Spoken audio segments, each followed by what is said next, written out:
Is any other senator seeking the call in relation to tabling consideration of committee reports and government responses?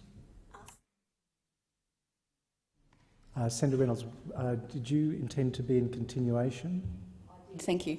Yeah, thank you very much. Senator Siewert. I wish to take note of the government's response to the Community Affairs Reference Committee inquiry into the growing evidence of an emerging tick-borne disease that causes a Lyme-like illness for Australian patients. Yes, if you just give us a second, Senator Siewert. I understand the Minister needs to table that response. I beg your pardon. You did say anybody else wants to speak to government responses, so I was responding to that. Okay. Yes, Minister. Thank you, Deputy President, Acting Deputy President. I present the government's response to the report of the Community Affairs References Committee on its inquiry into the growing evidence of an emerging tick-borne disease that causes a Lyme-like illness for many Australian patients, and seek leave to have the document incorporated in Hansard. Is leave granted? Leave is granted. Senator Siewert. Thank you, and I thank the Minister for tabling the response. This is a report from the Community Affairs Committee, and I chaired the inquiry. For once, I'm up here saying good things about the government and their response. So I know that may shock some people, but yeah, exactly. So this committee inquiry, if people will remember, was basically inquiry into the issues around the number of people that have a Lyme-like illness, and that we made 12 recommendations, and we received evidence from, well, we received hundreds of submissions and received a lot of evidence from people that were affected by Lyme-like illness. Now, one of the great issues here is that people, those that are affected by Lyme-like illness, the fundamental basic issue was that people didn't believe that they were ill. And we had a lot of evidence around doctors not believing them being rejected. In fact, the AMA made a very unfortunate statement, as the President made a very unfortunate statement as we started our committee inquiry. So one of the important things that has come out of the inquiry was that people felt heard, and they supported our recommendations. And now government has come a significant way in addressing this issue, and I do welcome their response. It probably doesn't go as far as some people would like to see it go, but I think there has been some significant process. And the one is that the government is now acknowledging, and they say in their introduction, that the government has gained a deeper appreciation and real concern for those Australians experiencing these chronic debilitating symptoms. They go on to say that the government remains engaged with patient and medical community to continue to find, share and understand the evidence associated with this medical conundrum. So that's actually really significant, that they are now saying that they are looking at much more seriously at this issue. I know some people have been frustrated, because I've been getting the phone calls and the emails from people, that the government has taken a little while to respond to the committee inquiry. But I think, and in fact I know that they have been engaging with our recommendations for some time, and I will note I appreciate their update on the progress they were making. I think that the fact that the government is now making some progress here sort of makes up for the delay that some people see the government has made. It's important that the government is now recognising and acknowledging that people are ill and are sick, and that is such a significant step in the right direction. I will say that the government in the report doesn't necessarily think that, while they believe people are ill, from my reading of their response, they don't necessarily think the evidence there is there around whether the vector, whether it's caused by ticks, whether it's tick-borne. And I've got to say, the evidence that we received to the committee does show that there could be potential for other vectors there. So a lot of their response is termed around, well, there may not be the evidence around the tick-borne, but basically we've got to find out what it is, you know, how to summarise it in a couple of quick sentences. So in terms of what the government also goes on to say in its response is that the Australian government, through the Department of Health, remains open-minded about the cause of the various complexes, which manifest as constellations of chronic debilitating symptoms.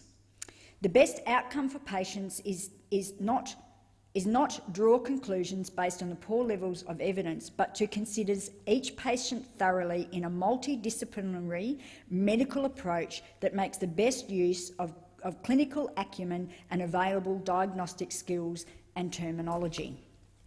So I think, again, we're making some progress.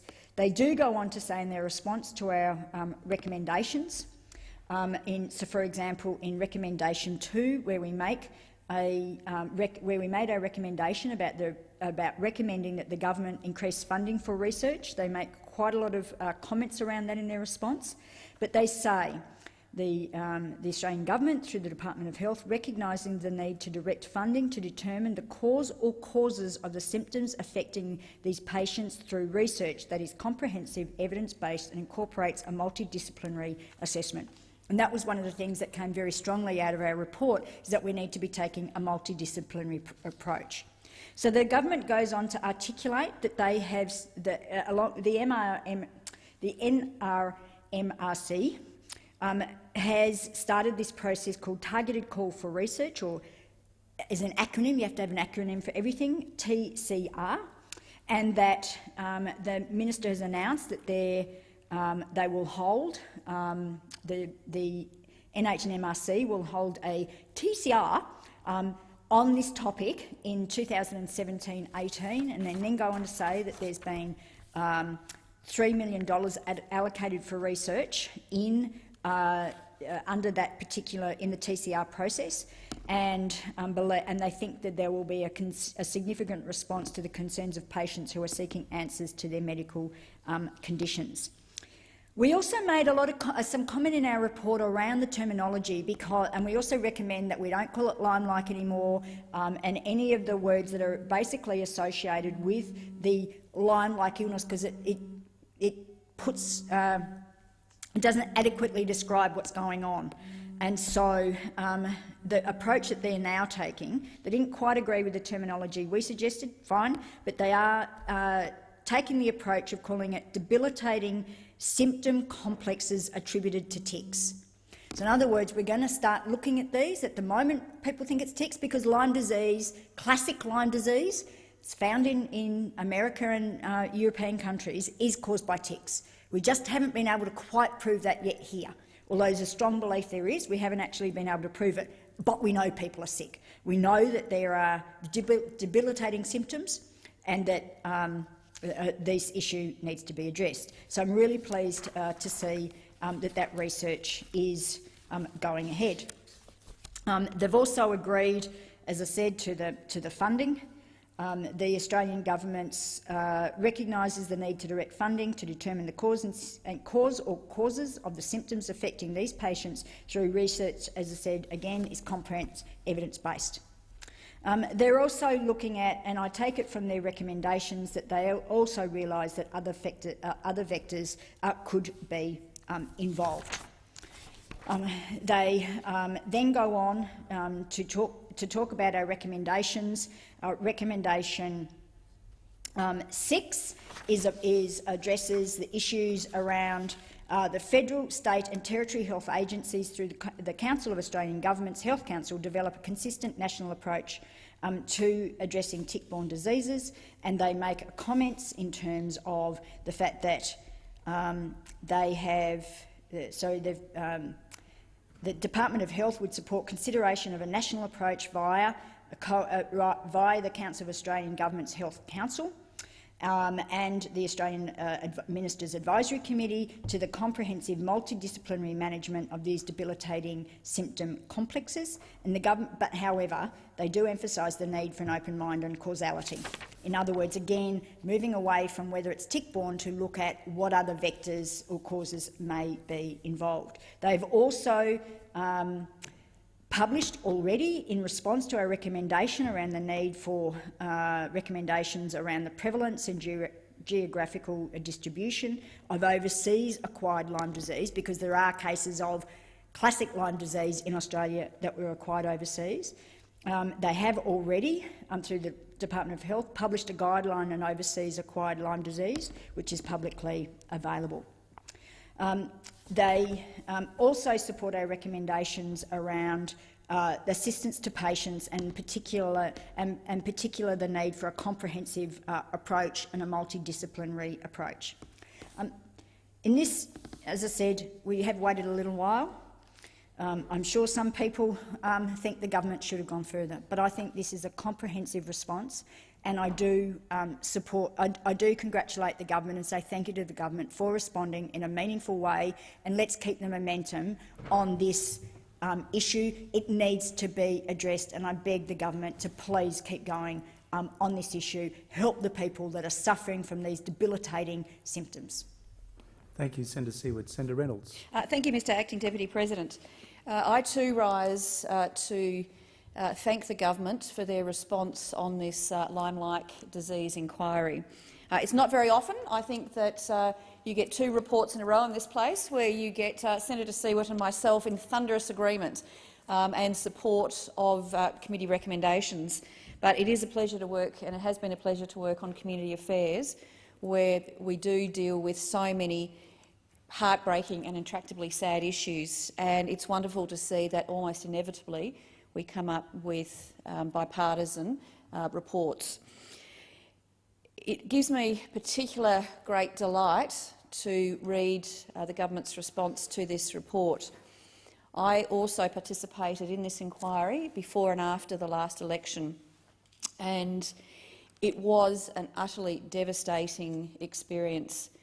Listening to the personal accounts of those people who are clearly desperately ill, their families, their carers, and those who had survived suicide attempts, and the families of those members who had, were successful in committing suicide, because the agony of two things: the agony of their illness itself, but also the agony and the trauma in being so sick but not having anybody believe that they were sick and treat them as psychiatric patients, or treat them in many other different ways, which not only forced them, very sick people and their carers, to go round to sometimes hundreds of doctors here and overseas to find a diagnosis and to find treatment.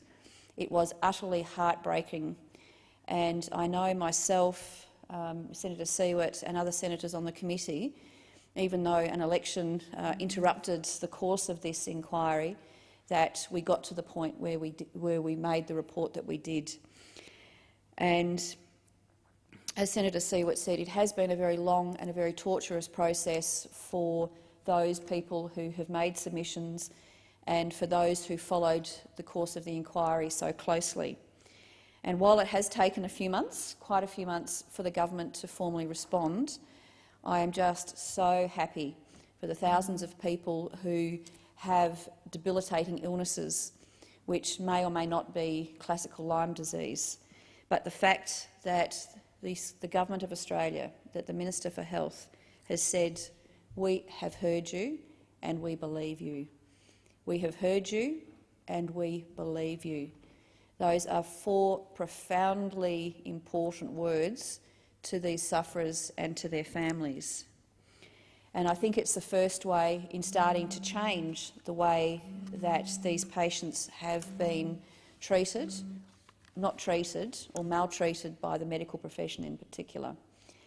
It seemed to me that there was some form of Stockholm syndrome or hysteria with the medical practice, that if anybody had come and said, look, I got bitten by a tick, or I may not have been bitten by a tick, but I've got a bullseye rash, or I've got these symptoms which may be this, that they were immediately treated by so many medical professionals as hysterical, as mad, and something requiring some form of psychiatric treatment.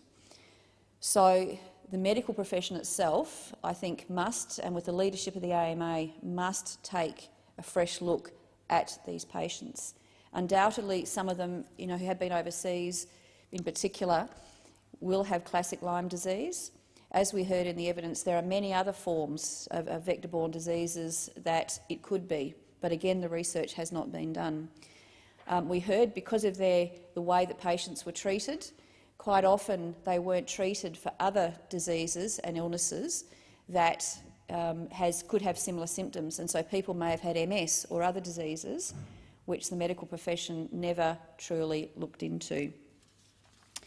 So, as Senator Siewert has gone through what the government's position on this, I thank the Minister and his staff who have been so engaged in this and genuinely looking for a way forward, and to working and sometimes pushing their own department to get to this, to arrive at this position. But I would ask all who get involved in this round table now, early in the new year, to come to this with a fresh approach. Put aside labels, put aside prejudices, put aside assumptions about what this may or may not be. Go to that forum with the intent to have a look at the symptoms that these people present with. Listen to their stories and start a fresh diagnosis. Sometimes it might be in the early months and years that more effective treatment can be provided to ease pain and to make the quality of life better. But there is no doubt that more research is required to actually identify what these illnesses are, what the pathogens are, what the bacteria or the viruses are, and then start finding effective treatments for these people. So in conclusion, Mr Acting Deputy President, I thank all of my colleagues and again Senator Siewert for her tenacity and her leadership of this committee and of this inquiry. It's one of those inquiries, and this report today and the government's reply to this report is something that I think all of us in this place can be very proud of. It will make a difference to many people's lives, to people who are not believed, who are not listened to, and who are quite simply desperate. So to all of you, I say this is the next step. And here in this place, we do believe you. We do want to find answers to your illnesses.